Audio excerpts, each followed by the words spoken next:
No momento que o sindicato abre suas portas para receber o candidato, ele demonstra da forma como nós queremos ser tratados. Nós tínhamos situações de atraso de salário, né, de pagamentos que eram, digamos, manchete de rádio, de jornal, quando é que ia pagar. Então, de uma série de questões assim, básicas, garantidas por lei, que hoje a gente, graças a Deus, já superou, né? A gente tem avançado, mas fazendo um apanhado dentro da história desse primeiro documento até hoje, a gente percebeu que muitos dos itens que posteriormente a gente vai estar falando estão desde 2004, alguns são novos. Mas antes da gente ler, que depois eu gostaria de ler esse documento, eu quero passar a palavra para você, te agradecer, estar aqui nesse... Temos trabalhado nessa campanha nossa em relação a defender uma administração participativa. Primeiro, quando eu falo de uma participação da sociedade, seja qual segmento que for, eu assino e assumo que eu não conheço todas as áreas e eu preciso das demais pessoas em cada setor, em cada segmento. Então, a partir desse momento, você tem humildade para reconhecer isso e saber que você precisa do outro, que conhece mais do que você, na sua área específica, você se formou, você dedicou. Porque nós temos duas situações, entre os servidores que são efetivos e os comissionados. E uma coisa eu não consegui achar no site da prefeitura. Quantos comissionados existem? Nós não vimos.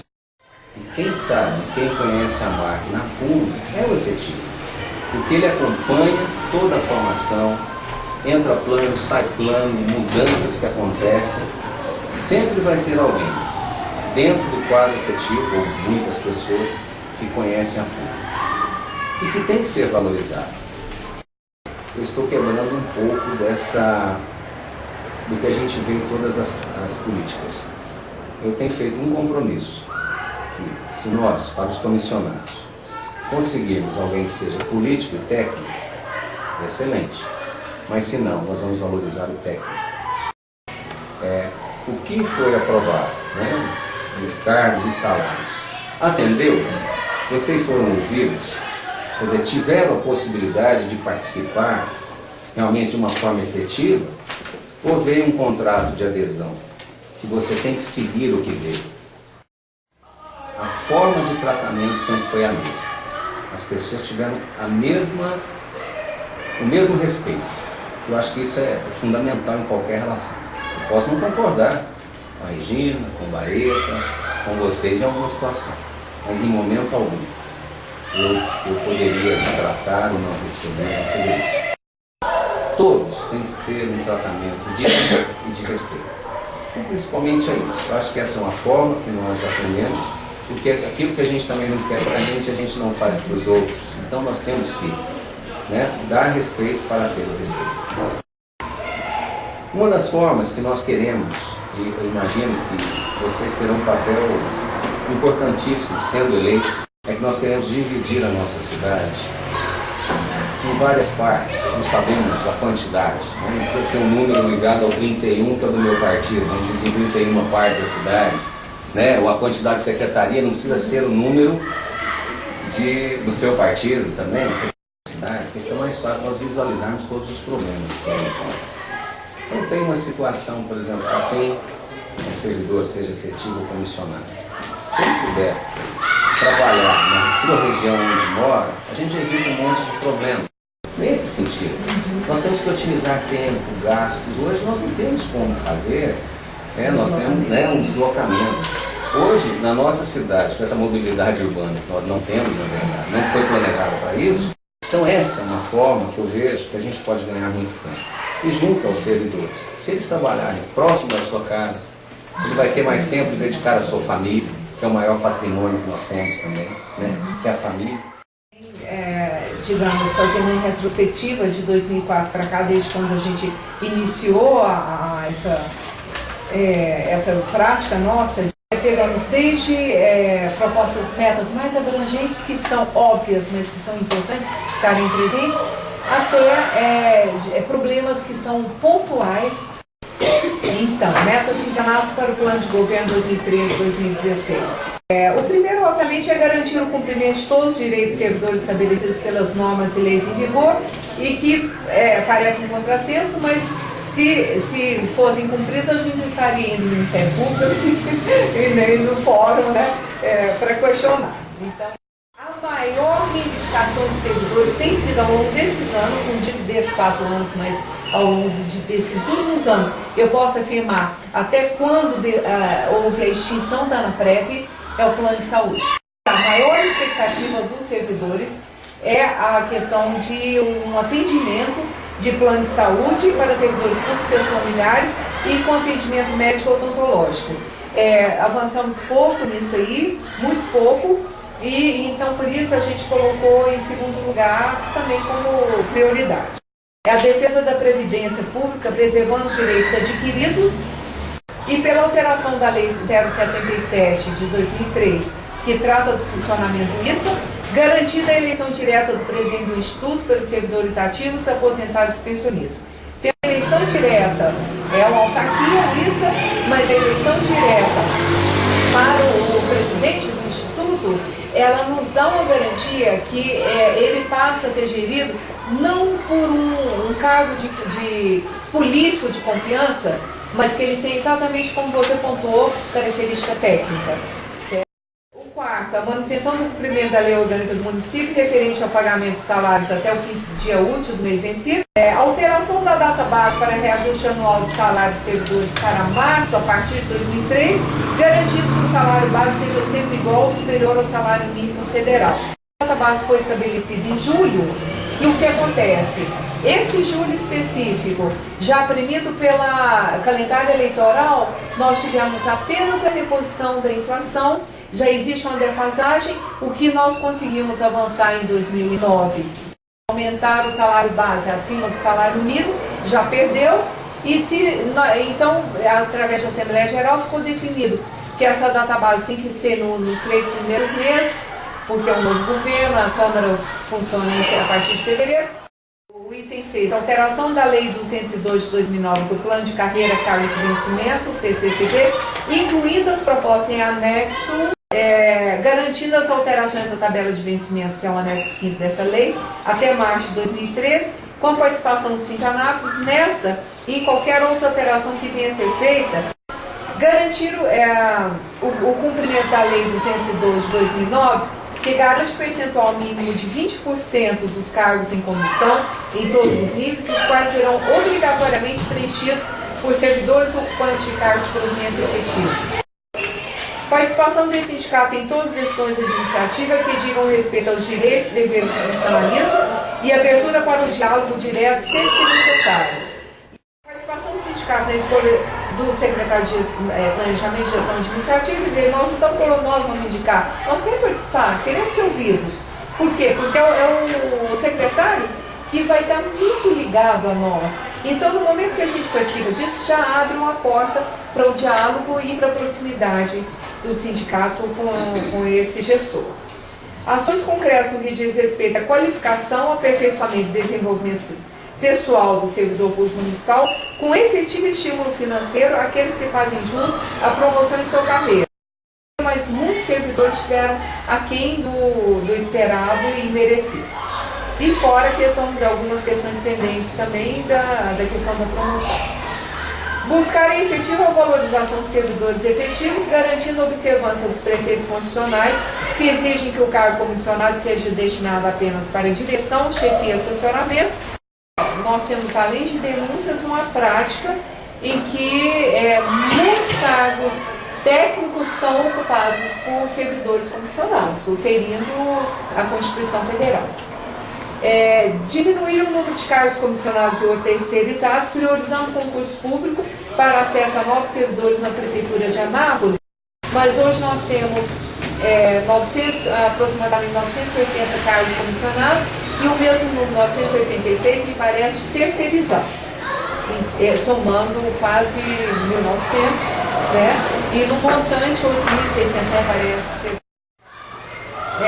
Melhoria das condições de trabalho com modernização de equipamentos e instalação física e a viabilização de cursos para treinamento e aperfeiçoamento de servidores.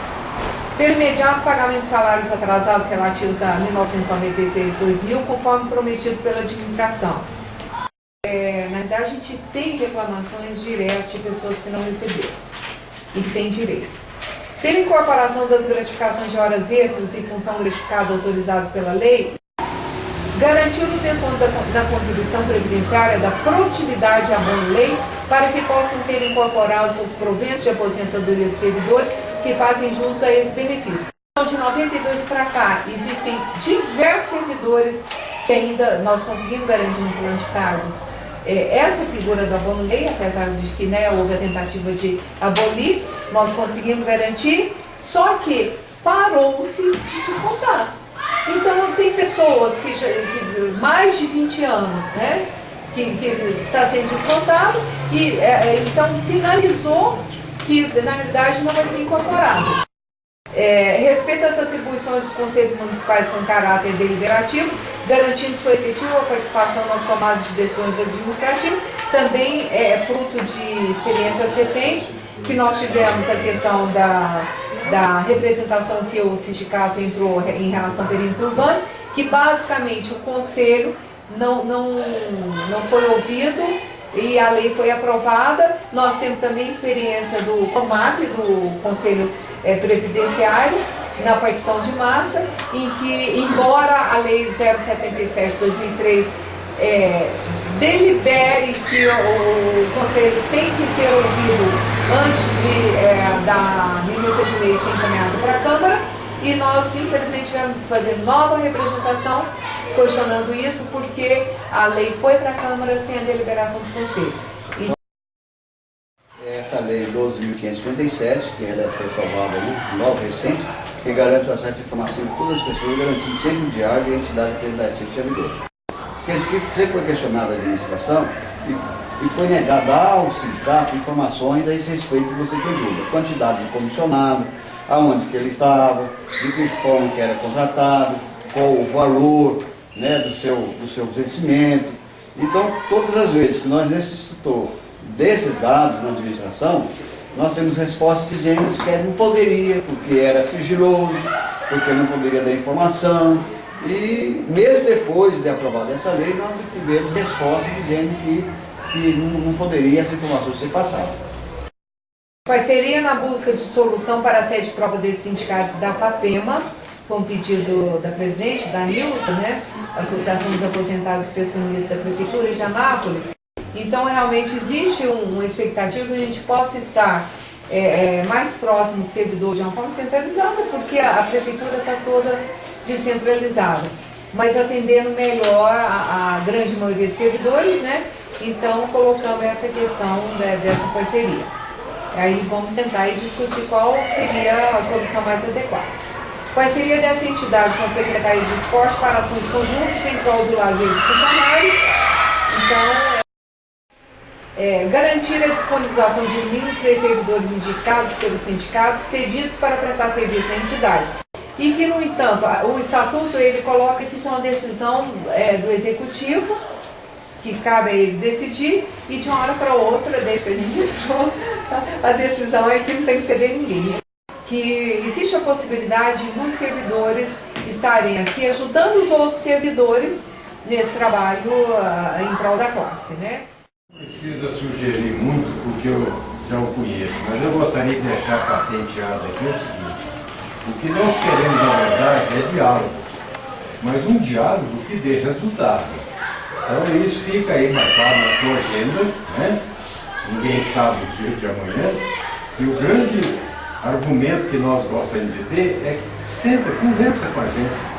O aposentado precisa muito disso. Ele tem uma carência muito grande, até pela faixa etária, de conversar, de manter entendimento, porque quem passa as privações são justamente essas pessoas. E desejar boa sorte e dizer que nós estamos na luta do município.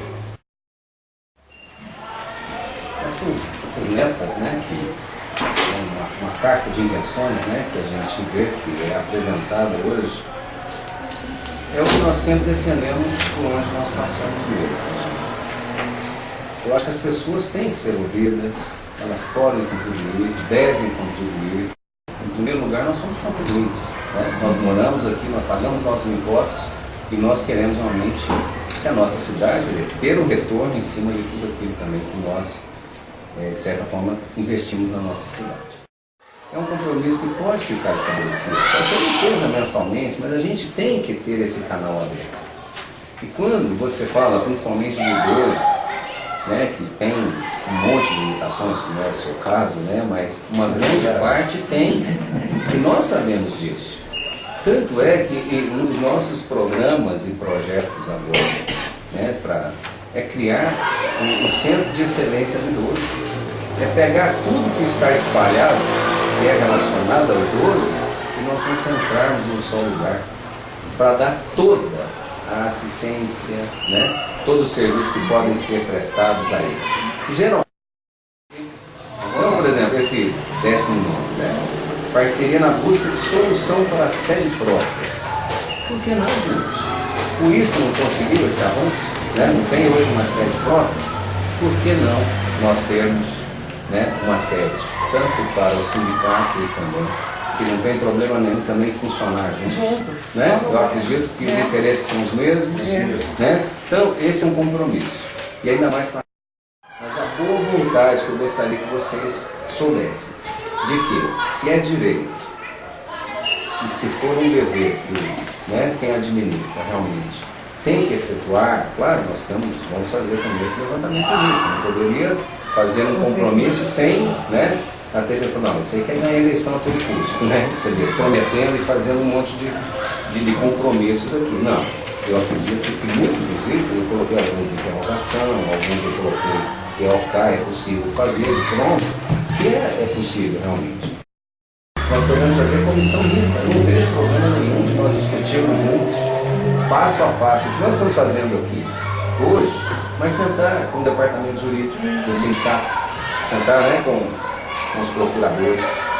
Então, muitos dos tópicos aqui, dos itens que foram, né, dessas metas, eu acredito que eles serão resolvidos a partir do momento que nós tivermos essa oportunidade de sentar na cadeira, pelo menos, e ouvir, nós discutimos juntos, fazermos, né, essa comissão mista para que a gente chegue ao que seja o que é melhor para todos os lados. Quer dizer, né? Então, esse compromisso é um compromisso que tranquilamente nós podemos fazer mesmo, tá? De atendermos, de sentarmos, de estudarmos cada passo. Plano de saúde. Pode ser feito um plano próprio ou poderemos aderir a um privado? Bom, tem que ser a autogestão. Porque a modalidade ainda hoje, um repórter me ligou e falou assim, os servidores estão cobrando muito em relação ao plano de saúde. E quando falam com o prefeito, com o atual prefeito, ele diz que depende do sindicato. E na realidade ele tem feito isso durante todos esses anos. Ele basicamente, ele joga a responsabilidade do sindicato, que realmente não é atribuição e competência do sindicato gerir um plano de saúde, mesmo porque nós não temos acesso aos dados servidores.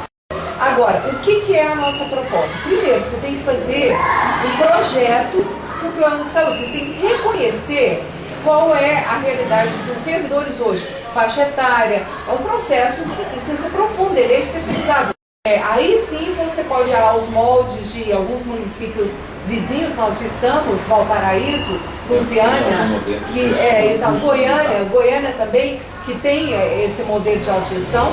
Eles sim fazem uma licitação, né? E aí acabam contratando uma operadora. Então nós precisamos de uma vontade política do gestor para fazer realmente esse plano, né, esse projeto, e aí avaliar, né? E obviamente uma legislação que garanta, digamos, todos os aspectos técnicos desse plano, né? Para que não haja ingerência política e para que ele se perpetue. Nessa administração foi aprovada na Câmara uma lei, a lei autorizando a prefeitura a descontar do servidor o plano de saúde, porque estava previsto, a prefeitura colocou para nós, que nós seríamos, o gestor disse, que ia descontar do servidor, passar para o sindicato ia assinar um contrato com as operadoras. O sindicato, como a gente falou, é uma diretoria que está indo e está vindo. Você vai assinar um contrato com a empresa. De repente a prefeitura não repassa o dinheiro, como ela não estava repassando com isso. Aí que ia acontecer? Quem assinou o contrato foi o sindicato. Então, a prefeitura não tinha nada, só autorizou, mas ela não repassa. O sindicato deve a operadora. E o sindicato não arrecada dinheiro para isso. Então, quer dizer, por isso que a operadora reuniu conosco, várias reuniões, os jurídicos dela, os diretores, que ó, isso não funciona. É do fake news. Nós podemos fazer uma licitação ao inverso. É possível. Ver quem oferece mais benefícios para ter esse quantitativo. E é interesse para eles também. Então, tudo isso, por isso que a gente tem que pensar a cidade como uma empresa. Nós vamos fazer gestão.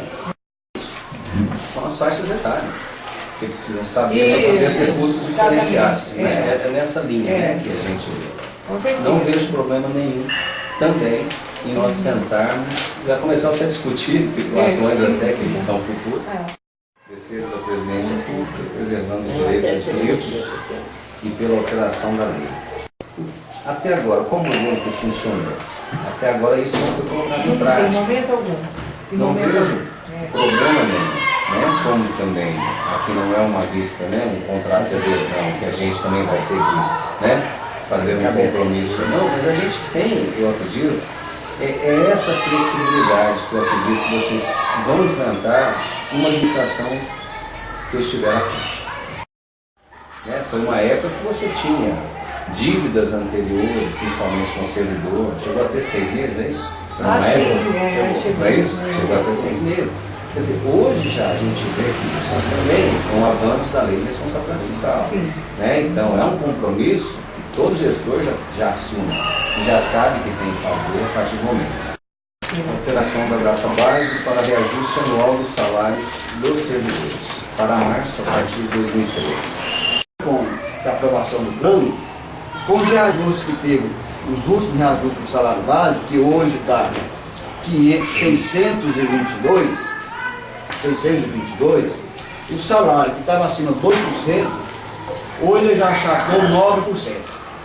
E o salário base mínimo da prefeitura hoje é 609. E o salário do governo é 622. O desejo do servidor. Essa alteração e a correção, e para que esse salário base, ele nunca fique inferior ao salário mínimo do governo. Eu fui muito legalista e sempre serei. Aquilo que é obrigado o gestor a fazer, até o pessoal me chama muito de medroso. Não, eu faço aquilo que tem que ser feito. É possível, procuradores e tudo mais. É para ser feito? Então nós fazemos isso. Tá? Agora, abertos a nós conversarmos, voltando ao que nós já falamos. Com certeza nós vamos ter essa liberdade, que nós vamos valorizar o técnico, seja ele efetivo ou comissionado. Mas o efetivo, nós queremos dar uma atenção especial, porque a gente ouve há muito tempo essas reclamações mesmo. Eu tenho um perfil conciliador. Eu acho que a gente ouvir sempre é melhor do que você, às vezes, determinar que tem que ser daquela forma. Uns vão até atender em determinados momentos, mas no fundo, você não tem o apoio necessário. Nós temos que ouvir todos os lados, nós temos que ponderar, nós temos que... Então, essa sempre será a nossa forma, viu, Regina? De ouvir sim. Valorização dos servidores efetivos, isso aí é um compromisso, gente. Quantos desses precisam de uma qualificação a mais, até para galgar depois, vai estar trabalhando no lugar de um comissionado e ser reconhecido? Tudo isso nós vamos avaliar, nós queremos dar a oportunidade. Será, realmente, uma administração de oportunidades que a gente quer dar para as pessoas. Eu falei, por que a gente não tem uma listagem no protocolo de todos os serviços necessários dentro da prefeitura? Você faz, usando um termo, um checklist, uma conferência. Se faltar 2 itens aqui, não dá entrada no protocolo, você vai evitar tanta coisa, que aí você começa a detectar também se o problema é técnico ou se é funcional. Você tem uma solução para a saúde? Eu falei assim, não tem, mas a gente tem algumas sugestões. Aí eu comecei a expor que não dá para a gente fazer isso aqui. Mas, por exemplo, eu acho que uma das coisas é o concurso. O concurso, principalmente para algumas áreas específicas, você ele terá um compromisso muito maior, porque se ele é apenas comissionado ou entra por algum projeto, algum programa, se ele tiver uma proposta melhor, ele vai embora mesmo. O salário do médico hoje é R$ 1.900 e poucos reais, de um médico, efetivo. E o comissionado que vem é quase 8. Qual o incentivo que o cara vai ter para ficar ali trabalhar, à noite ali, sei lá? Ele não vai ter. Esse aqui eu precisaria da gente discutir mais, principalmente o 16 nós aqui pra gente. Temos realmente, por exemplo, parecer jurídico que é perfeitamente possível. Da mesma forma que sempre houve a produtividade, principalmente, ela vai ler que tem movimento que não. Porque o que se fala dentro do recurso humano é que houve um questionamento do Tribunal de Contas. Mas a questão da produtividade, até então, ela sempre foi descontada. Nós temos parecer jurídico que é perfeitamente passível. É possível fazer a coisa correta mesmo na política e na administração pública. Ninguém é melhor que ninguém, mas a forma de fazer os gastos, essa é diferente, cada um tem uma visão. E essa sempre é a nossa preocupação, né? Jefferson, na verdade, a gente sabe que o Conselho ele tem um caráter deliberativo, a decisão é do Executivo. Agora, o que a gente vem observando é que, apesar de ter os conselhos, as decisões acontecem independente da participação desses conselhos. Então, na realidade, o que a gente vê é um cenário democrático com, digamos, uma prática autoritária. Justificando, fundamentando, né, a decisão do Conselho, vai fazer com que a gente, entendeu? Vai o quê? Vai trazer para a gente. Na verdade, às vezes é uma direção que a gente não tem. Eu vejo dessa forma também. Parceria com a Secretaria de Esporte para ações conjuntas. Nós temos um clube que é central, que é o Ipiranga, né? Que eu acredito que se a gente é possível fazer um convênio, é possível dar isso? Já tentou isso? Na realidade, o Ipiranga ele está com dívidas, inclusive existem processos querendo parcelamento de área para quitação das dívidas. Então, o que a gente percebe, tem a própria dívida com o município de impostos, né? Então, quer dizer, é perfeitamente passível. A gente tentou, inclusive, né, através do sindicato, orientar nesse sentido, né? E com certeza é um clube central, uma estrutura muito próxima ao parque, eu até acredito até para a própria prefeitura. É uma expansão do Parque Ipiranga, né? Que garantir a disponibilização de no mínimo 3 servidores indicados pelo sindicato, serviços para prestar serviço na entidade. No primeiro momento, não vejo dificuldade nenhuma. Apresenta só a lista dos pleitos, porque vocês é que sabem das necessidades. Então, o perfil. nós queremos repassar, que você receba aqui, recebi. Tá? Aqui dentro tem a proposta. Sim, as 21. Só queria ver uma coisa, por que vocês não fizeram 31 propostas? Não, mas aqui já surgiu mais algumas, né? Então cheguem a 31 propostas, o número tá certo. Então o compromisso nosso seria em cima de nós analisarmos tudo isso mesmo, fazendo as ponderações. A certeza que todos os servidores terão é que as portas estarão abertas, no sentido de ouvir, de ponderar, de discutirmos, de construirmos juntos o que é melhor, não só para o servidor, mas também para quem administra a nossa cidade.